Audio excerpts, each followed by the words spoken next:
Danezit Peter Sorensen do t'i vazhdohet mandati edhe për së paku 2 vite si i dërguar i posaçëm i BE-s për dialogun mes Kosovës dhe Serbisë. Për këtë janë pajtuar tashmë vendet anëtare dhe pritet që në javët në vijim kjo gjë vetëm të formalizohet në Këshill.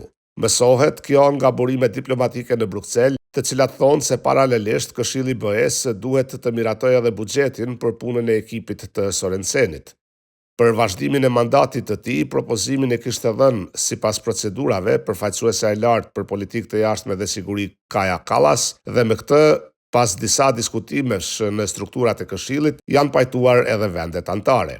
Mandati i tashëm Sorensenit i skadon në muajin shkurt të vitit që vjen, pasi ai fillimisht ishte emëruar në këtë post për vetëm 13 muaj. Kjo pasi në atë kohë në BE nuk ishin të sigurt se në çfarë mënyre mendojnë t'i qasin procesit të dialogut pas përfundimit të mandatit të Miroslav Lajçakut, i cili nuk ishte edhe aq i suksesshëm. Burimet diplomatike pranojnë se dialogu është në krizë, por për këtë fajin u lën Kosovës dhe Serbisë e jo ndërmjetësit të Bashkimit Evropian. Edhe në dokumentet e Bashkimit Evropian, si në raportet e progresit, ashtu edhe në draftin e konkluzave për zgjerim që pritet të miratohen në takimin e Këshillit të BE-s, thuhet se Kosova e Serbia nuk i kanë kryer në mënyrë të duhur obligimet nga dialogu. Gjatë vitit të parë të mandatit të tij, Sorensen në postin e të dërguarit të posaçëm për dialog nuk ka organizuar fare takime në nivel të lartë, ndërsa takimet në nivel të krye negociatorëve nuk kanë prodhuar asnjë progres.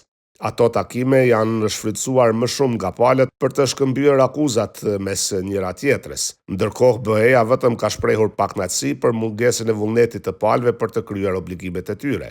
Por burimet e BE-s kanë nënvizuar se megjithatë janë arritur disa marrëveshje të vogla dhe disa çështje janë lëvizur. Për mungesë të progresit në dialog, BE-ja kësaj radhe shkakun e gjen tek situatat e brendshme politike si në Kosovë ashtu edhe në Serbi. Por edhe në këto kushte thonë se përfaqësuesja e lartë Kaja Kallas mbetet e gatshme të organizojë një takim të nivelit të lartë sapo palët të jenë të gatshme për një gjë të tillë. Por kjo nuk pritet të ndodhë para se të përmbyllet procesi zgjedhjeve të reja në Kosovë dhe të themelohet qeveria pas tyre. Edhe pse nuk ka pasur progres në dialog, në BE besojnë se ai mund të rinjallët dhe se palët duhet ta kuptojnë dëmin që i bëjnë vendeve të tyre në rast se nuk bëjnë progres në procesin e normalizimit të raporteve, pasi ky progres është edhe kusht për rrugtimin e tyre evropian, si edhe për përfitimin nga plani i rritjes për Ballkanin Perëndimor.